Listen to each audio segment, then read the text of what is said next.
no collusion, no obstruction. He's a leaker. Just 1 week after the blockbuster testimony of former FBI Director James Comey, the Attorney General set to go to the Hill on Tuesday. The FBI Director gave this information to a third party to leak. So I think that James Comey has serious legal exposure. Do you have illusions of grandeur? You spend a lot of time talking about your emotions. Makes me mildly nauseous. That gave me a queasy feeling. That's why I was so uneasy. I was so stunned. Were your feelings hurt, Jim? Man, are you dramatic. He's that guy? Like, he's not strong enough to say something that he believes is right, that he goes and runs a memo, then he leaks it to the New York Times? I mean, I can't imagine anyone actually believing that that happened. 3 Army Rangers shot and killed in Afghanistan, the same area where the military dropped the so-called mother of all bombs. When heroes fall, Americans grieve. Our armed forces are in the fight. They're taking the fight to terrorists on our terms, on their soil. Anti-Sharia law marches being held in some 24 cities nationwide. Are you here to protest against Islam? It's not against Islam. It's against Sharia law. Before this summer, job one, we will repeal and replace Obamacare. Obamacare is dead. The only people who won't admit that are the Democrats, who are in the way of better health care.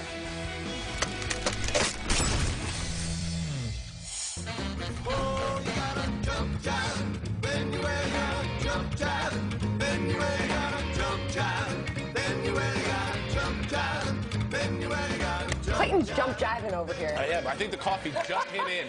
Come on, baby. Come on in. Come on in. Stay tuned. Welcome. Yeah, welcome into Fox and Friends on this Sunday morning, everyone. Sandra Smith back with us this morning. Good morning. You look lovely in green, by the way. By the way, thank you for having me back. I wasn't sure after yesterday. Yesterday was a tryout. Right. We kind of talked about it throughout the afternoon. Yeah. You kind of got in under the wire, I got to admit. Hilarious. Actually, we had fun. No one else. We had to get a break the vote with a third person. Clayton was for, I was against. Right. See how I'm treated around here? You know what? Frankly, no one else was up and awake and available. So thank you so much. Thanks, pal. Absolutely. We love her. Hey, we've got a jam-packed show we got to get to this morning. We sure do. So much fun. A big weekend of news, and then a big week coming up on Capitol Hill, by the way. Well, that's exactly right. So last week, of course, you had James Comey testifying. Then you had President Trump fighting back in the Rose Garden. Now you have the White House continuing to fight back because they're saying Attorney General Jeff Sessions will testify on Tuesday of this upcoming week in front of the Senate Intelligence Community. He was set to testify in front of the House and Senate Budget Committees, but he will be sending his deputy to those and instead going straight to the very same committee that Comey testified to set the record straight. Because there was a lot of accusations, not just of President Trump, but at the Attorney General as well from Comey. Absolutely, because James Comey saying basically I didn't trust him. Yeah. You know, the fact that he was going to leave the room, you know, he gets out and leaves the room. Actually, let's listen to what he had to say this week about Sessions. Take a listen. Are you saying that you also told him that he had made a request that you let it go with regard to part of the investigation of Michael Flynn? No, I specifically did not. I did not. Our judgment, as I recall, was that he was very close to and inevitably going to recuse himself for a variety of reasons. We were convinced, and in fact, I think we'd already heard that the career people were recommending that he recuse himself, that he was not going to be in contact with Russia-related matters much longer. And that turned out to be the case. Well, the response now from the Trump administration over the weekend, Saturday night, late last night, they're making some news down in Washington, and here's the letter from Jeff Sessions. In light of reports regarding Mr. Comey's recent testimony before the Senate Select Committee on Intelligence, it is important that I have an opportunity to address these matters in the appropriate forum. So June 13th, he will testify. Yeah, I think it's an important move. I mean, ultimately, Comey said of Sessions, one, he shouldn't have left the room. Remember, it was a private conversation between the FBI director, and that he didn't feel like he could tell the Attorney General Sessions what he thought because he thought Sessions was biased or was eventually going to recuse himself. So even if he did feel, remember, on May 3rd, in testimony, you had James Comey saying he never was asked to end an investigation for political reasons. Yet now he's changing his tune, saying, well, I felt pressured. At that moment, he said nothing to the Attorney General. And then Donald Trump Jr. going on with Judge Jeanine on Justice last night to defend his father, going as far as calling James Comey a dishonest man of bad character. Watch this. When I see what's going on right now, when I see what went on for 10 months with the Russia nonsense and the smear, and then we see what happens on Thursday, it's like, Give me a break.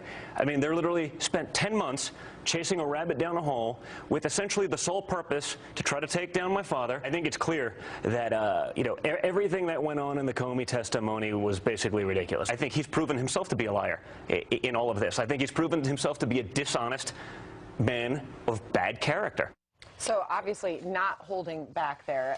His family. This is the tactic. I mean, this is the tactic now from this side, which is smear James Comey. Say he's a bad guy, bad character, that he's weak, he's spineless, that he's the leaker, he's the guy that where all these leaks are coming from. I wonder if it's a good strategy for them. It's the tactic because it's the tactic that's been waged against them by the deep state and by Comey and by the press and by the Democrats endlessly since the inauguration. So they're saying, listen, you've been trying to indict us. We're pointing out the fact that Comey's waffled all over the place, and he admitted to being the leaker, as you said, Clayton. I mean, this is a guy who said, I had a private conversation with the president, I wrote it down, I put it in my drawer, then I pulled it out and gave it to the New York Times to benefit myself. But we've had intelligence guys here on the show who are friends with Comey. You know, former members of the FBI say, Comey's a great guy. I've worked with him for years. He's a stand-up guy. He's an honorable guy. And I don't know, obviously the Trump administration has had some difficulties with the intelligence community in the past. I don't know if this helps or hurts them. We're going to have some guests on the show a little bit later to dive into that question. We've certainly heard both sides. And an op-ed caught our eye in the New York Post by Michael Goodwin. He put some of the dots, he sort of connected some of the dots and said, on the leaking, there's something in common on all of this. It's both the author of the articles in the New York Times and the leaker. Here's a quote from an op-ed written in the New York Times by Michael Goodwin. He said, if Comey didn't trust a duly elected president, the honorable thing would be to resign. But Comey was not honorable. Instead, he was a sneaky note-taker collecting grievances as insurance for himself. He colluded with the anti-Trump media, which recognized the FBI director as a kindred spirit. He cemented their brotherhood with leaks. So what exactly is he talking about here? It's the same author in the New York Times reporting this story, and we heard from the James Comey testimony, of course, that he had given this diary entry basically to his friend.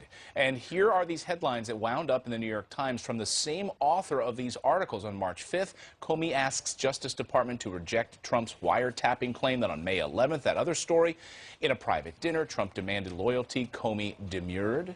One of my favorite words, but and then another one, Comey memo says Trump asked him to end Flynn investigation. And as you pointed out, again, all the same author, Michael Schmidt. So, right. These leaks aren't rocket science, right? If you know somebody who can get information to a bylined author of the New York Times, that author, and maybe with others, put together a story with unnamed sources, and it makes the front page of the New York Times. And if you just start to pull back these articles and look at where they come from, they're all pro-Comey. They're all from the same author. They all involve anonymous leaks from high-level sources in the intelligence community or the Justice Department.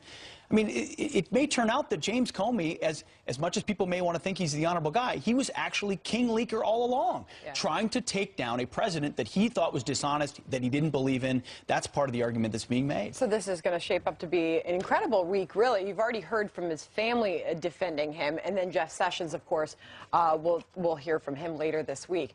But then there's this, Shakespeare in the Park. Oh, I love Shakespeare. May I remind you, Shakespeare in the Park. Taxpayer-funded, depicting the assassination of President Trump. And obviously, if they're okay with this, will its corporate sponsors stand by this art ahead of its official opening on Monday night? Of course, all of this happening in the wake of the recent Kathy Griffin scandal. So, yeah, this is happening at the Public Theater. This is a Shakespeare in the Park, and this guy is portraying Donald Trump. That's right. These are plays that go on in Central Park. This guy on the left they're not calling him President Trump, but every attribute from the hair to the long tie to the open jacket is meant to depict someone that looks exactly like President Trump. This is taxpayer funded, both city, state, and federal dollars for this play. What you see right there is our president being stabbed to death as part of an assassination plot in this play in Central Park that debuts tomorrow night. And so the question is, would this ever be acceptable of any other president, especially Barack Obama or anyone else? But with President Trump, 4 months, 5 months into his term, we're seeing him stabbed to death in Central Park as an acceptable part of art that we pay for? And will corporate sponsors that are involved with this, will they be held accountable for depicting a violent death of our U.S. president? Yeah, that's right. And, well, and, you know, are they even aware half the time when they put their money behind something like this? Now I'm sure that they are aware of this, that they might be starting to pull support. Bank of America, Delta, New York Times, among the corporate sponsors, American Express on that list. I mean, it's despicable. Haven't we learned anything from the Kathy Griffin issue over the past 2 weeks? This, regardless of what party you're in, even independent, you don't ever do something like this. This is the President of the United States. It's off limits. Disagree with them all you want. I don't get it. You're exactly right, Clayton. Where's the self-awareness? Really? Right. Just basic. You can really despise this guy's policies and not like him. Maybe you resist. That's fine. It's your right as an American. But to depict the stabbing of a president, I don't think there's anyone out there that would say, wow, you know, I want to go see Shakespeare what's it called? Shakespeare in the Park. In the Park. So to remind everybody, Bank of America, Delta Airlines, by the way, great point, by the way, a lot of people do bring their families to these events. The New York Times, American Express, another one of the corporate sponsors there. So we asked the question, will they be held accountable? Will they take themselves out of it? What might you guess? Well, and President Trump was slammed for cutting the budget of the NEA, the National Endowment for the Arts. That's the organization that funds stuff like this. When the public taxpayers, when they had a taxpayer budget, and they say, I'm paying for this, you can understand why people are. Let us know your thoughts. Friends at FoxNews.com. You can weigh in on that. All right. Well, good morning again, everybody. Turning now to your headlines and a Fox News alert. 3 Army Rangers shot and killed in Afghanistan. 1 other Ranger was wounded. The gunman, an Afghan soldier. The Taliban claiming credit for Saturday's deadly attack. Vice President Mike Pence spoke about the tragic news. When heroes fall, Americans grieve. We honor their service, their sacrifice, and we always will. The attack happened in the same area where the U.S. dropped the mother of all bombs in April, wiping out an ISIS cave complex. Senator Bernie Sanders ripped into President Trump, telling a crowd at the People's Summit in Chicago the president disrespects them. The current model and the current strategy of the Democratic Party is an absolute failure. Democratic Party needs fundamental change. But that's not all. He didn't just go after Trump. Sanders also went after the Democratic Party. We have a president who displays every day a massive disrespect for democracy, for tolerance, and for traditional American values. Sanders says the Democratic Party needs to be a party for all 50 states, not just the East and West Coasts, which you, of course, hear from many Democrats these days. And television icon Adam West, TV's original Batman, has passed away. As I surmised, an illegal projection buoy cleverly camouflaged. Wow! Maybe the crooks left fingerprints on it. Good thinking, Robin. Let's find out. To the battle, fast! West played the Caped Crusader for all 3 seasons of the late 1960s show. He continued to appear in TV programs and movies after the show ended. He died Friday after a brief battle with leukemia. Tributes now pouring in from the entertainment world this morning.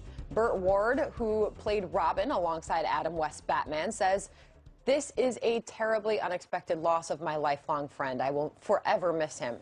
And Ben Affleck, who played Batman in Batman vs. Superman, tweeted, "Adam West exemplified heroism. Kind, funny, and an all-around great guy. Thank you for showing us all how it's done." Adam West was 88 years old. And those are your headlines this morning. By the way, he was recently quoted saying he had a warehouse filled with memorabilia, and he wasn't going to sell any of it. He loved playing Batman. Goodbye, old chum. Rest in peace. Yep. All right, coming up, call it revenge of the losers. President Trump has faced an unprecedented amount of attacks, not just from Hillary Clinton, but also former President Barack Obama. So have past presidents ever been attacked like this? A historic look back next. And this high schooler just wanted to make his yearbook great again, but the school had other ideas, editing out the Trump logo on his T-shirt. What's different about those 2 pictures? Kid spotted. When people in power invent their own facts and attack those who question them, it can mark the beginning of the end of a free society. That is not hyperbole. It is what authoritarian regimes throughout history have done. Well, there she is, months after her election loss. Hillary Clinton still attacking President Trump. But she's not alone. The old leader of the Democratic Party, former President Obama, has also attacked the president and his policies, saying this after the U.S. pulled out of the Paris Climate Accords. Quote, even in the absence of American leadership, even as this administration joins a small handful of nations that reject the future, I'm confident that our states, cities, and businesses will step up and do even more to lead the way.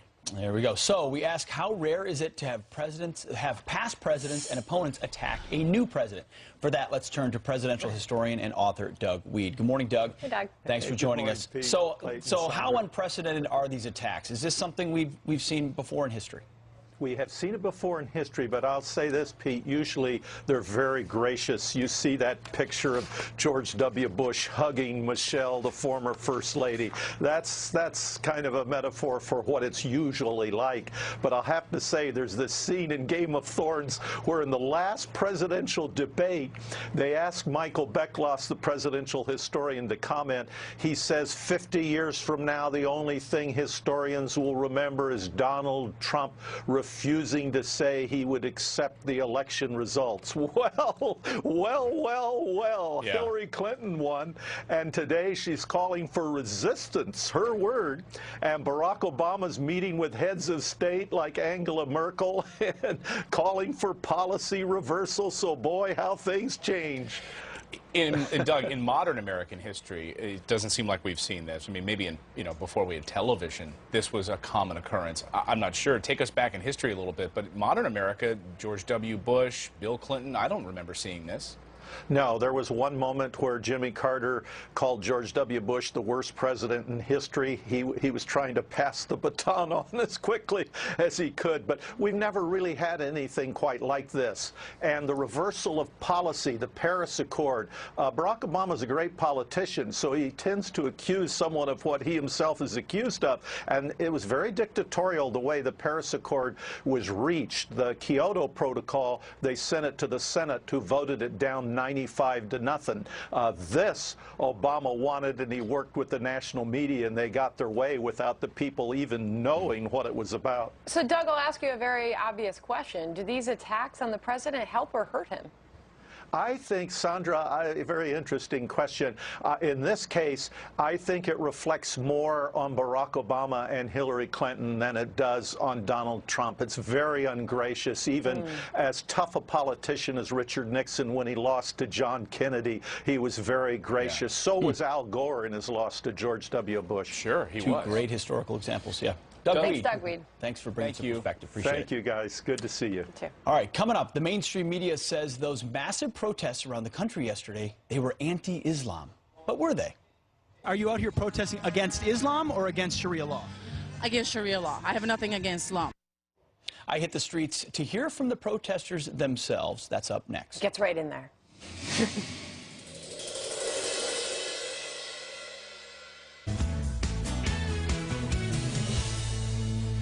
Hey, welcome back. Some quick headlines for you. The son of former Libyan dictator Muammar Gaddafi is now a free man. 44-year-old Saif Gaddafi was released and offered amnesty by Libyan rebels. Gaddafi has been held on war crimes since the 2011 revolution that killed his father and 3 of his brothers. He's still wanted by the International Criminal Court for crimes against humanity. And the Puerto Rican Day Parade is set to start at 11 a.m. this morning here in New York City, and there are still plans to honor the leader of a terror group during that parade. Oscar Rivera Lopez's terror group claimed responsibility for more than 100 bombings across the United States. The parade comes as Puerto Ricans head to the polls today, deciding whether they want their struggling U.S. territory to become the 51st U.S. state. They always vote no. There you have it. All right, well, hundreds of people across the country protesting Sharia law yesterday, but the mainstream media made it all about Islam. The clashes erupting into brawls here at home over Islam. Protesters and counter-protesters squaring off across the country tonight, either against the threat of Islamic law or in defense of Muslim Americans. Activists say anti-Sharia groups promote a distorted view of Islam. So it was a protest against Sharia law, but it did become all about Islam. This is something, Pete, that you have dived right into. Yeah, we knew predictably the mainstream media would characterize it as such. So there was one of these protests, these rallies here in New York City. So I hit the streets yesterday to talk to some folks that were there and asked them, why are you here? What are you doing exercising your First Amendment right? What's it all about? And this is what they had to say. Today there's a protest going on to protest Sharia law, which is an extreme version of Islam. I don't think that killing people or mistreating women is a religion. So you're not out here, are you out here protesting against Islam or against Sharia law?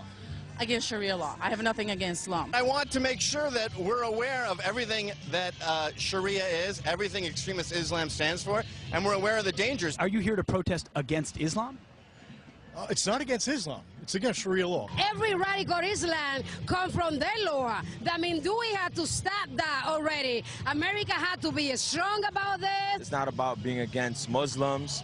It's just being against the ideology of, I guess, murdering homosexuals and treating women as a second-class, maybe under a second-class citizen, just dehumanizing. Over in Britain, they were just frogs boiling in water, and now they're dead. Critics will say that you're anti-Muslim. Are you anti-Muslim? Absolutely not. Absolutely not. I think what needs to happen really is a reformation of the religion from the inside, and I feel like that needs to start with Muslims. So we need Muslims. The fact is that none of these people would want to kick out Muslims from this country. That's not what we're about here.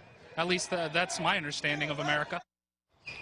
Yeah, and that's what I heard across the board. We talked to a bunch of folks down there. This was one of 28 protests across the country. Some did include clashes with counter-protesters. So the Antifa, the anti-fascist, you know, wearing all black and masks were out there to confront. But I think what you find are groups of patriots who say, you know, you look what happens in Europe, you look at the contentions they're having and terrorist attacks they've had. How do we make sure that American values are perpetuated here and that things like Sharia law, which is an extreme form of Islam, are not implemented subtly or directly? And that's ultimately what they said. And they pointed to the Constitution and said, hey, we've got a First Amendment right to stand up for the values that have always made America great.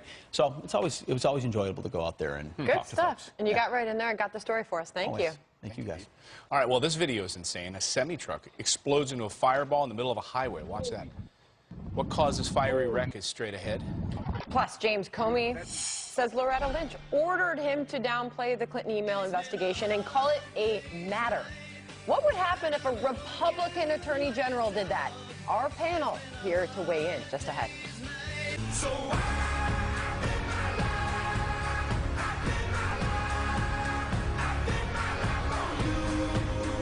Welcome to the second floor of Studio F. Another segment for you. Some shocking revelations from James Comey's testimony this week about the FBI's probe into Hillary Clinton and how it should be handled.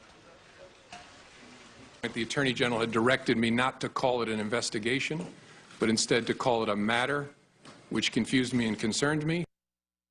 So, what if a Republican Attorney General ordered the FBI director to call an investigation a matter? Let's bring in our panel. Katie Pavlich is the editor of Town Hall and a Fox News contributor. Mustafa Tamiz is a Democratic strategist and a former consultant to the Department of Homeland Security under the Bush administration. And Ron Meyer is the editor of Red Alert Politics and a GOP strategist. Good morning to you all. Katie, I'll start with you. So obviously it was a Democratic Attorney General that asked the FBI director to do this. What would it look like if it had been a Republican that said, don't call it an investigation, call it a matter? Well, the first thing is that the Attorney General would have been asked to recuse themselves from any investigation that they were overseeing, in this case the Clinton email scandal. And then every Republican from the president down, including the head of the RNC, would have been called on the carpet to condemn the comments. And there would certainly be accusations of corruption, obstruction of justice, as we've seen. But let's not forget that this was a habit of the Obama administration, especially in the Justice Department. And Eric Holder, who served before Loretta Lynch, was the first sitting cabinet member in history to be held in contempt of Congress. That's right. Mustafa, you take all of that on top of the famed tarmac meeting. Is Loretta Lynch getting away with something that a Republican just never could? There's a lot of evidence there. Well, it was concerning, and Comey honestly reported that back. But it was a matter of semantics. It didn't change anything. But what's really important now is that the President of the United States, sitting president, asked the FBI director not to follow through on an investigation. That, I think, is a much more significant problem. And as all Americans, we should be concerned about that. So you're turning it toward Trump, but Ron Meyer, I mean, he says it's a matter of semantics. Yeah. Or is this, you've said, and others have, that this might not just be semantics, it's criminal. That's right. Hope is not a directive, first of all, when it comes to Trump. And going back to if a Republican would have done this in the first place, here's the thing. It's not just they would have to recuse themselves. The Attorney General wouldn't just have to recuse himself. This is against the law. It's against two laws that I just found this morning in a cursory search. It's against the Hatch Act, and it's against the FEC regulations prohibiting government collusion with a campaign. There is no coordination allowed. In fact, coordination, message coordination, which is what happened here, saying that we're going to use campaign language, putting matter into the FBI's press conference, that is actually considered an in-kind donation. An in-kind donation from the FBI and the Attorney General to the Clinton campaign. That is obviously illegal. So if it would have been a Republican that did it on the other side, there would have been an investigation, there would have been charges pressed, and frankly, the FBI director and the Attorney General would have lost their job under the Hatch Act rules. And Katie, I mean, not to mention the headlines that would have been endless, yet we've seen almost nothing in mainstream press about Loretta Lynch. Yeah, funny how this little nugget about Loretta Lynch telling the FBI director to call the criminal investigation, after all, the FBI does criminal investigation, not